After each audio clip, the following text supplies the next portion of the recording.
Salut la petite communauté, on se retrouve cette semaine pour une nouvelle vidéo où je vais vous montrer une technique pour réussir vos croquis et dessiner des contours dynamiques. Alors vous allez voir, cette technique vous permet de vous préparer par la suite à ancrer vos dessins en évitant de perdre le dynamisme dans vos traits. Vous allez pouvoir améliorer vos croquis et vous entraîner petit à petit à améliorer votre coup de crayon. En effet, quand on débute, on a tendance à ne pas assez de donner de dynamisme à nos dessins et on a tendance à ne pas décoller assez notre crayon de la feuille. Et là, je vais vous montrer un petit peu comment il faut faire pour y arriver. Alors ici, je vais vous expliquer comment en 3 étapes, on peut réussir à améliorer ses dessins, ses croquis d'observation, tout simplement. Pour réaliser cet exercice, on va s'appuyer sur un dessin d'un écureuil. Alors ce n'est pas moi qui ai réalisé ce dessin, j'ai été chercher ce modèle sur Pinterest. C'est un dessinateur, un illustrateur américain, Pete Emsley. Alors j'espère que je prononce bien son nom en tout cas.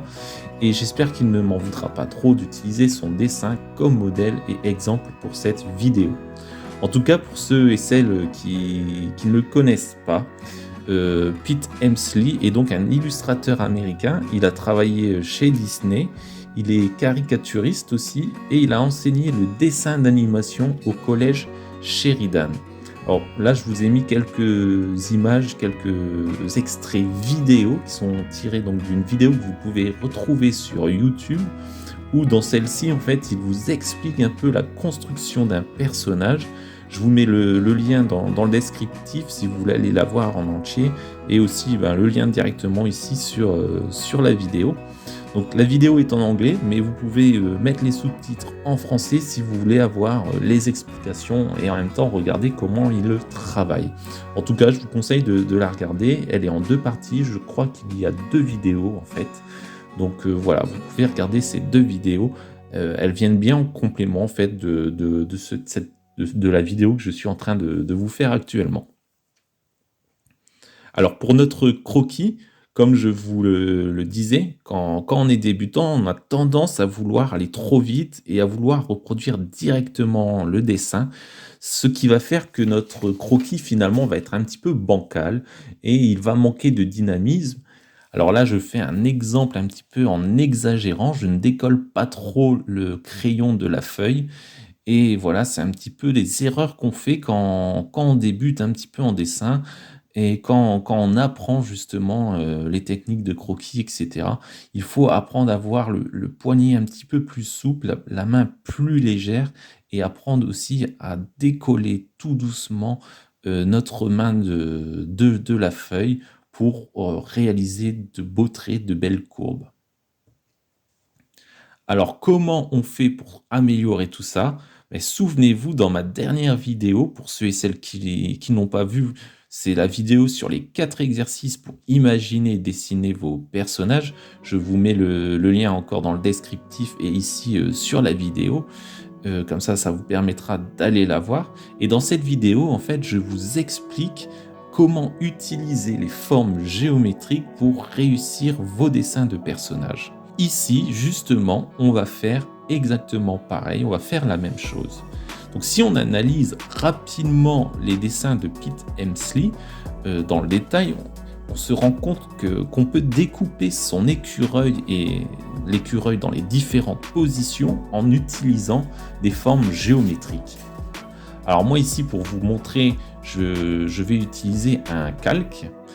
Je vous le montre à partir de son personnage, mais si vous préférez, vous pouvez prendre un autre modèle d'un autre dessin animé, d'un autre cartoon, d'une bande dessinée, d'un manga, ou même à partir d'une photo réaliste, ça fonctionne aussi. Vous aurez exactement la même chose, c'est à vous de choisir ce que vous choisissez le modèle qui vous plaît au moment où vous voulez dessiner.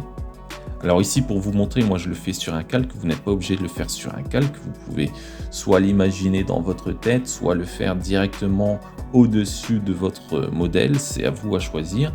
Mais bon, pour les premiers dessins, je vous conseille de le faire un petit peu comme ça pour justement essayer, voir un petit peu quelle forme géométrique on peut utiliser pour tel ou tel modèle. Donc maintenant que vous avez compris, vous voyez ici, on va avoir des formes plutôt triangulaires pour notre écureuil. Alors on n'est pas obligé à chaque fois d'avoir une forme géométrique parfaite comme un carré, un triangle, un rectangle. Ça peut être des formes voilà, avec des traits droits, des angles droits, un petit peu comme pour la queue ici. On imagine, le but c'est qu'à la fin, on ait une sorte de robot, de modèle qui fait penser déjà un petit peu à notre écureuil dans une forme très très cubique, très très géométrique.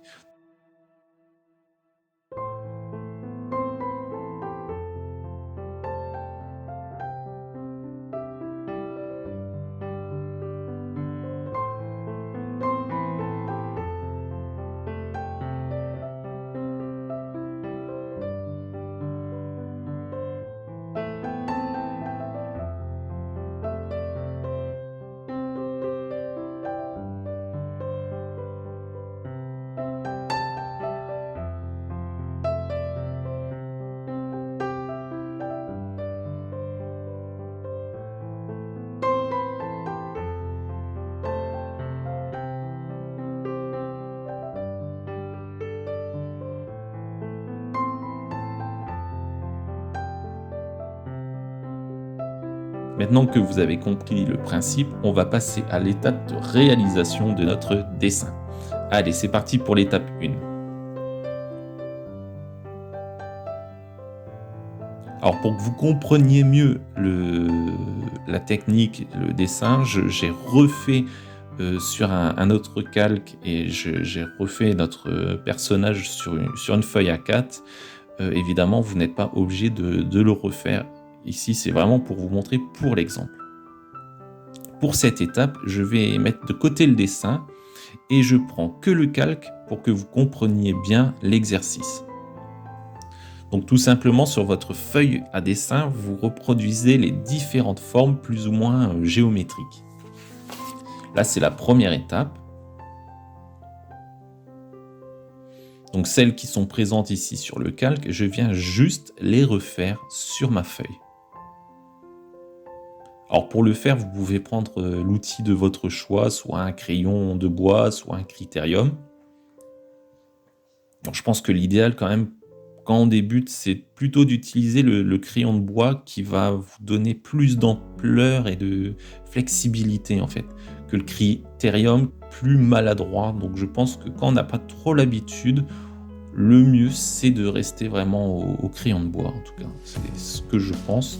Après, c'est à vous à choisir vraiment en fonction de ce que vous préférez. Alors là, on est vraiment sur les traits de construction. Et donc le but, c'est d'appuyer le moins possible. Moi, j'appuie assez fort parce que j'ai envie que vous le voyez bien à l'écran, un maximum. Mais ne faites pas comme moi, n'allez pas trop appuyer. L'objectif, voilà, ce sont des traits de construction, donc il faut qu'ils soient vraiment légers et qu'ils se voient le moins possible. Il faut qu'à la fin, on ne les voit plus. Et si en plus vous voulez les gommer, voilà, ce sera plus facile s'ils sont légers. Moi, pour l'exercice ici, j'utilise un carnet de croquis. C'est idéal justement pour faire des dessins de croquis, des dessins de recherche, des dessins de construction. Et il y a un petit grain qui fait que ça accroche bien au niveau de la feuille de papier et c'est très bien justement pour utiliser les crayons de bois, les critériums, les crayons de couleur, etc.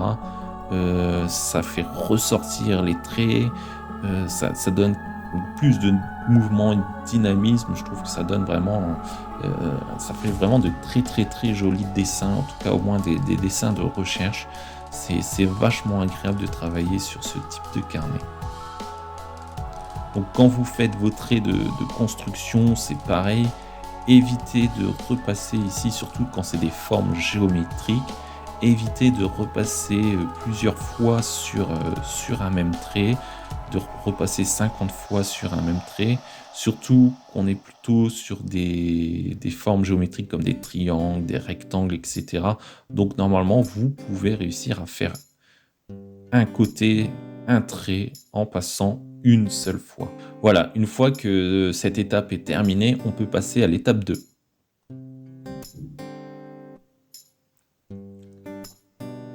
Alors pour l'étape 2, on va utiliser notre modèle, on met le calque de côté et on prend notre modèle. Ici, moi, c'est mon écureuil et je vais vous montrer un petit peu en quoi consiste cette étape.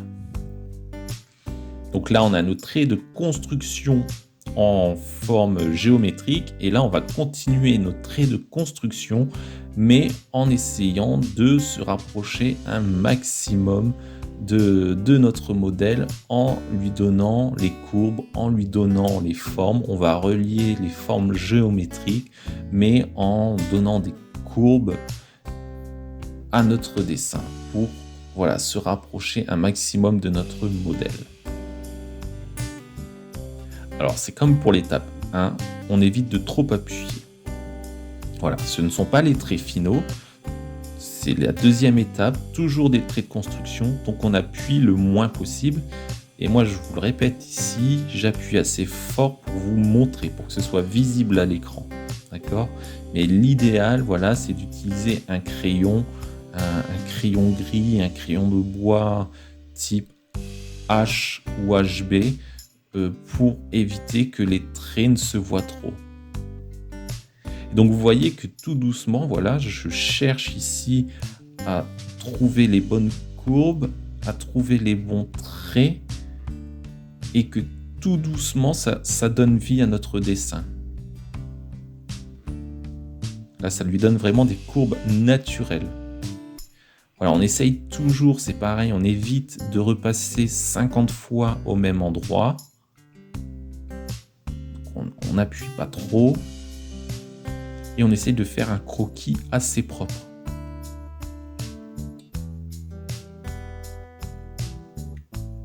Alors, ne vous inquiétez pas si vous n'y arrivez pas du premier coup, c'est pareil. Voilà, il faut s'entraîner, il faut prendre le temps. On s'améliore au fur et à mesure des croquis, des dessins. C'est un entraînement, c'est comme quand on fait du sport, etc. La main devient plus légère, le poignet aussi.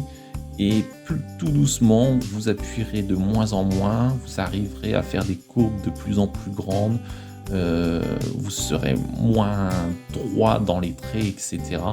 Et vous allez voir que voilà, tout ça va faire que vous allez vous améliorer aussi avec le temps. Il y a de la technique, c'est sûr, il y a de la théorie, mais il y a aussi de la pratique pour justement travailler les mains, pour améliorer sa main.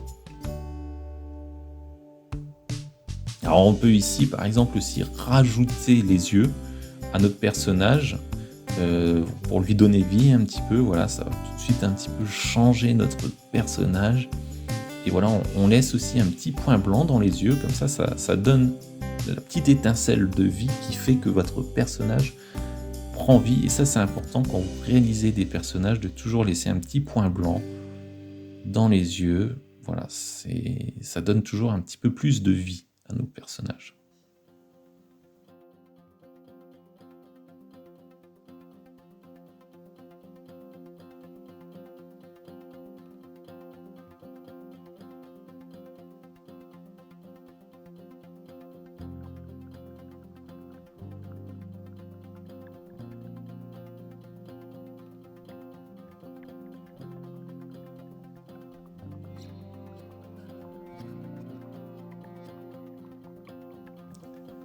Voilà, on arrive à la fin de cette étape. On peut passer à la dernière, mais avant, si vous le souhaitez et si vous aimez ma vidéo, vous pouvez cliquer sur le pouce levé sous la vidéo justement pour montrer que vous aimez ma vidéo, et vous pouvez aussi vous abonner pour ceux qui ne l'aident pas. En tout cas, merci, car ça me permet de mettre en avant mon travail sur YouTube et d'être mieux référencé. Merci beaucoup. Alors pour la dernière étape, c'est-à-dire l'étape 3 ici, cette étape ici consiste à repasser les traits qui vous semblent les plus justes et de venir rajouter les détails comme ici, comme il s'agit d'un écureuil. Ici, les détails, ça va être principalement les poils. Voilà. Donc voilà, on est sur quand même des personnages assez simples. J'ai choisi pour l'exemple un personnage assez simple pour ne pas trop rentrer dans les détails. Voilà, on a vraiment j'ai pris ce modèle parce qu'on a vraiment des belles formes géométriques au départ et ça permet de vous expliquer, facilement un petit peu, les traits de construction, la mise en place des traits. Mais effectivement, si vous prenez un modèle un peu plus compliqué, par exemple un modèle humain avec des vêtements, un chapeau et cetera, là, les détails vont être à travailler encore plus. Ici, ça reste, on va dire, relativement simple. Donc pour cette étape, je vais prendre un crayon un peu plus dur. Je vais prendre un 4B. Donc les traits ici seront plus forts, plus noirs. Donc sachant que j'appuie assez fort pour vous montrer déjà l'étape 1 et 2, vous n'êtes pas obligé de faire pareil que moi. Vous pouvez voilà, rester sur du HB. Vous n'êtes pas obligé de prendre quelque chose de plus sombre. Voilà, le but, c'est de faire aussi en fonction de comment et de ce que vous voulez faire de votre croquis. Par exemple, si vous voulez par la suite l'ancrer, par exemple, évitez d'aller utiliser des crayons gris, des crayons de couleur comme du 2B, du B, du 4B, 8B, etc. Surtout si vous voulez ancrer donc votre dessin au feutre, au pinceau, etc. Parce que quand vous allez vouloir gommer par la suite vos traits, ça va faire des traces, il y aura toujours des marques de traits, etc. Surtout si vous avez appuyé assez fort avec votre crayon. Donc évitez de prendre un crayon trop gras. C'est pour ça aussi que je vous dis de ne pas trop appuyer, car si vous voulez par la suite ancrer justement et par la suite du coup gommer vos traits, voilà, plus vous appuyez, plus vous avez de chances, de risque que les traits restent, apparaissent sur votre papier.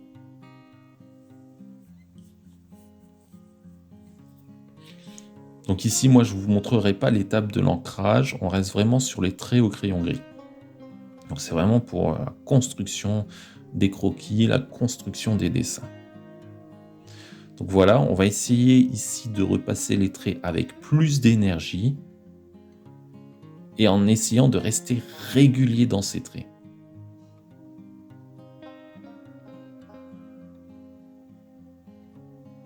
Alors évidemment, on peut laisser des vides dans les contours du dessin, on n'est pas obligé de tout relier, de relier tout le contour, voilà. On n'est pas en train de faire du Tintin ou du Haddock. Voilà, on peut laisser des vides, des creux. Il faut savoir que dans la vraie vie, si vous regardez, vous n'avez pas un trait autour de votre peau.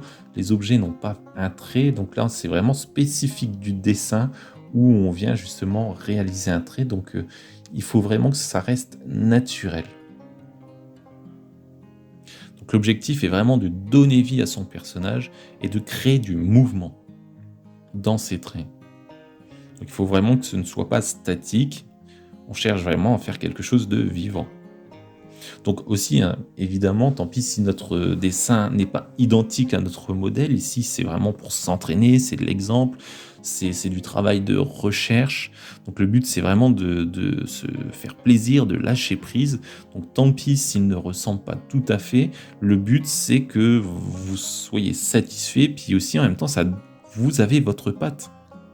Donc voilà, votre dessin doit aussi vous ressembler et avoir votre énergie. Ne cherchez pas à reproduire à l'identique. En tout cas, ici, pour l'exercice, le but, c'est pas de reproduire à l'identique, c'est vraiment de vous expliquer comment travailler pour faire des croquis de recherche.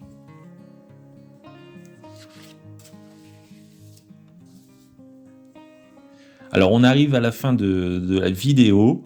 Je peaufine encore un petit peu le dessin. Après, c'est à vous de choisir si vous arrêtez là ou si vous voulez aller jusqu'à l'ancrage. Voilà, je vous laisse le choix. On reparlera d'ancrage dans d'autres vidéos, c'est pas un souci. Donc vous pouvez aussi, multiplier l'exercice en utilisant effectivement plein de modèles, d'autres modèles, tout ce qui vous passe, par la tête, toutes les photos que vous pouvez voir, que vous avez envie de voir et cetera et cetera. Voilà, ne vous limitez pas à juste un dessin. Donc si vous voulez progresser, voilà, essayez de voir un petit peu, même des choses qui vous semblent difficiles, essayez de les reproduire, vous ne pourrez que vous améliorer.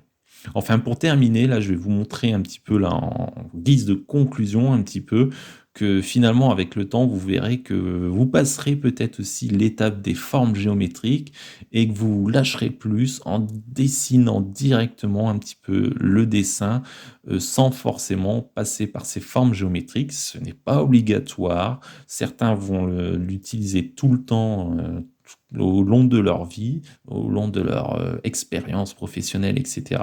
Et parfois, on peut dessiner juste en essayant de reproduire sans passer par ces formes géométriques.